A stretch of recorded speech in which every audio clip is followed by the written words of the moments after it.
हम क्या आज पढ़ने जा रहे हैं? भारतीय संविधान में भाग 5। क्या पढ़ने जा रहे हैं? भारतीय संविधान में भाग 5, पार्ट 5 ऑफ इंडियन कॉन्स्टिट्यूशन। ठीक है, भाग 5 का शीर्षक है संघ। The title of part 5 is the union. क्या है? यूनियन। इतनी बात समझ में आ रही है?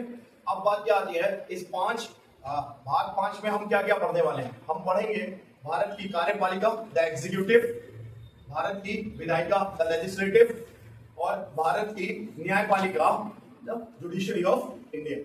समझ में आ रही है? इसके साथ साथ हम क्या पढ़ेंगे? ठीक है, controller and auditor general of India की। तो भाग 5 जो है वह अनुच्छेद 52 से 151 तक जाता है। उसका एक क्लासिफिकेशन देखो। जैसे जैसे इस चीज को हम आगे जा रहे हैं उसकी राइटिंग करना शुरू करो और ठीक है उसको ड्रॉ करो, उसका एक ग्राफ चार्ट के टर्म्स में। ठीक है, चलो शुरू करते हैं। आ जाओ ध्यान से। भाग 5 शीर्षक है संघ और अनुच्छेद है 52 से 151। भाग 5 में हम क्या क्या पढ़ने वाले हैं वह कुछ इस प्रकार से समझो। कार्यपालिका, विधायिका,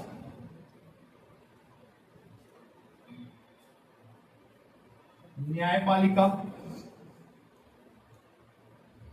और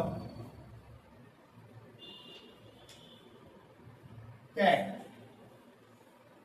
इसे आप बोलोगे एग्जीक्यूटिव, इसे आप बोलोगे लेजिस्लेटिव, इसे आप बोलोगे ठीक है जुडिशरी, और यहां कैग है। ठीक है, इसे आप इंग्लिश में बोलोगे controller and auditor general of India.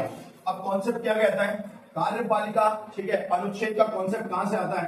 कार्यपालिका जो है वह अनुच्छेद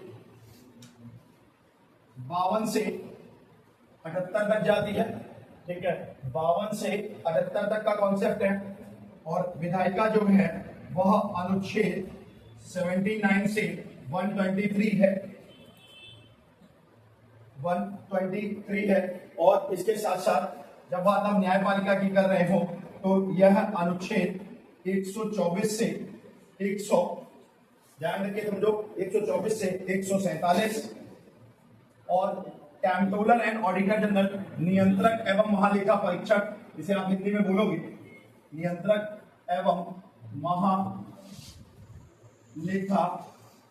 परीक्षक, यह अनुच्छेद 100 ठीक है 48 से 151 तक है।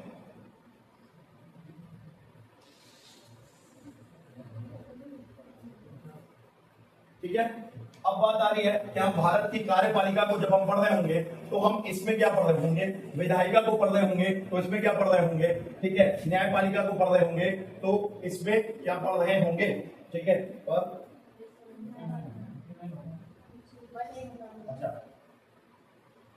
अच्छा ठीक है 151। अब कार्यपालिका में देखो हम लोग क्या क्या पढ़ने जा रहे होंगे। इस कार्यपालिका का ग्राफ समझो कहां से किस तरीके से आता है। कार्यपालिका, ठीक है, कार्यपालिका आ जाती है। क्या क्या चीजें हमें इसमें पढ़नी है कार्यपालिका के टर्म्स में? और इस बात को समझो।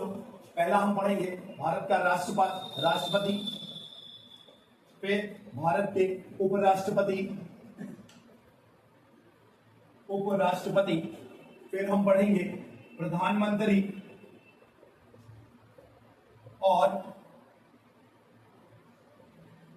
मंत्रिपरिषद, फिर हम पढ़ेंगे ठीक है मंत्रिपरिषद, और फिर हम पढ़ेंगे attorney general of India, Bharat का महान्यायवादी। ठीक है, भारत का महान्यायवादी।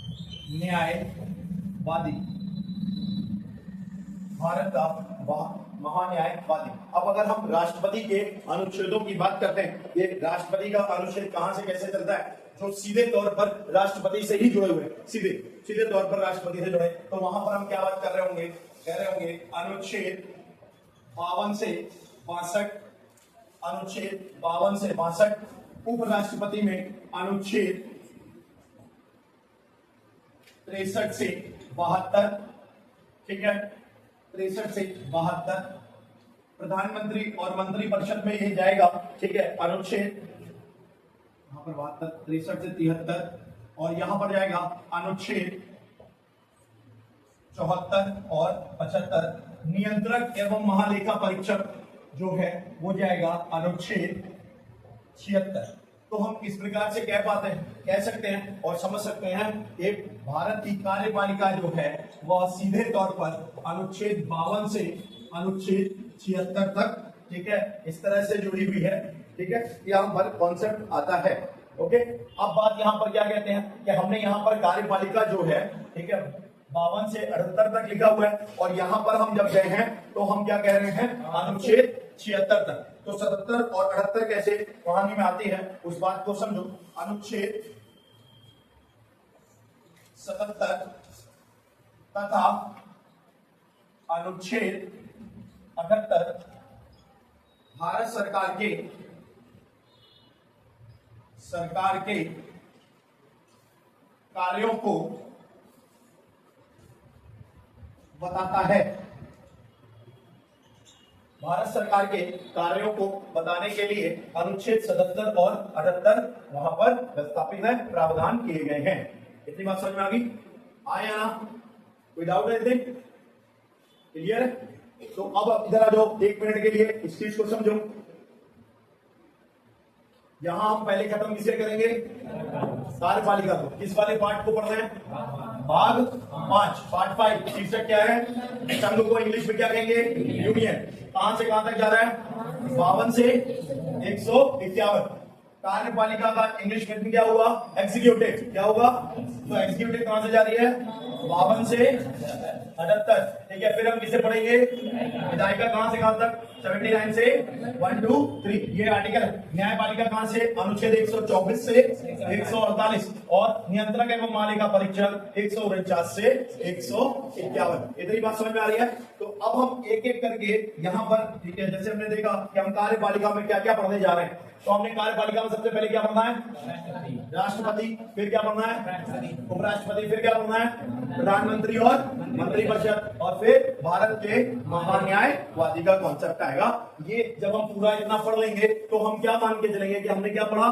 भारत की कार्यपालिका।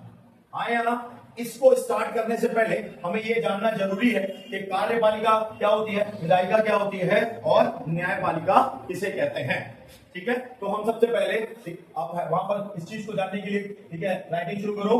कार्यपालिका तंत्र के 4 स्तंभ माने जाते हैं। क्या माने जाते हैं? 4 स्तंभ। द 4 पिलर ऑफ, ठीक है, डेमोक्रेसी। 4 pillar of democracy. पहला कहलाता है, ठीक है, आप उसे क्या बोलोगे? कार्यपालिका, एग्जीक्यूटिव। दूसरा आप बोलोगे विधायिका, लेजिस्लेटिव। तीसरा आप बोलोगे, ठीक है, न्यायपालिका, जुडिशरी। इसके अलावा जो चौथा स्तंभ या पिलर माना जाता है उसे मीडिया कहते हैं। समझ में आ रही है बात? तो अब हमें यहाँ पर इन 3 के बारे में जानना है और समझने की बातचीत करनी है। कैसे? इधर ध्यान दो। अगर हम बात करते हैं विधायिका की, इसकी विधायिका की, ध्यान रखना, विधायिका उसे कहते हैं जो विधि का निर्माण करती है, अर्थात कानून निर्माण का कार्य कौन करता है? विधायिका करती है। ठीक है, अब आप इसे कानून निर्माण में कह दो। सीधे शब्द में अगर हम इसको इंग्लिश ट्रांसलेशन करें, लॉ मेकिंग जो होगी वो कौन करेगा? लेजिस्लेटिव। इतनी बात समझ में आ रही है? हाँ या ना? जो विधि निर्माण की जा चुकी है, ठीक है, उनका सही तरीके से लागू करने का काम कौन करेगा? कार्यपालिका करेगा। ठीक है, तो अब अगर विधि को लागू करना है तो लागू किसके द्वारा होगी? कार्यपालिका के द्वारा। निर्माण किसके द्वारा होगी? विधायिका के द्वारा। ठीक है, अब विधि लागू होगी, वो लागू हुई है, ठीक है, तो वो सही तरह से लागू है या नहीं लागू है, उसको जांचने का काम कौन करेगा? न्यायपालिका। फिर से इस बात को, ठीक है, हम जानने की एक बार प्रयास करते हैं कि कार्यपालिका क्या है, विधायिका क्या है और न्यायपालिका क्या है। ध्यान रखकर समझो, विधि निर्माण का कार्य कौन करता है? विधायिका करती है। विधि निर्माण का कार्य कौन करता है? विधायिका। ठीक है, विधि निर्माण की गई विधि को लागू करने का काम कौन करता है? कार्यपालिका। और जो विधि लागू की गई है उसे, ठीक है, सही तरह से लागू किया गया है या नहीं किया गया, इसको जांचने का कार्य कौन करता है? न्यायपालिका। ठीक है, हाँ या ना? तो एक एक सेंटेंस में इस चीज को पूरा करते हैं। कार्यपालिका किसे कहते हैं? तेजी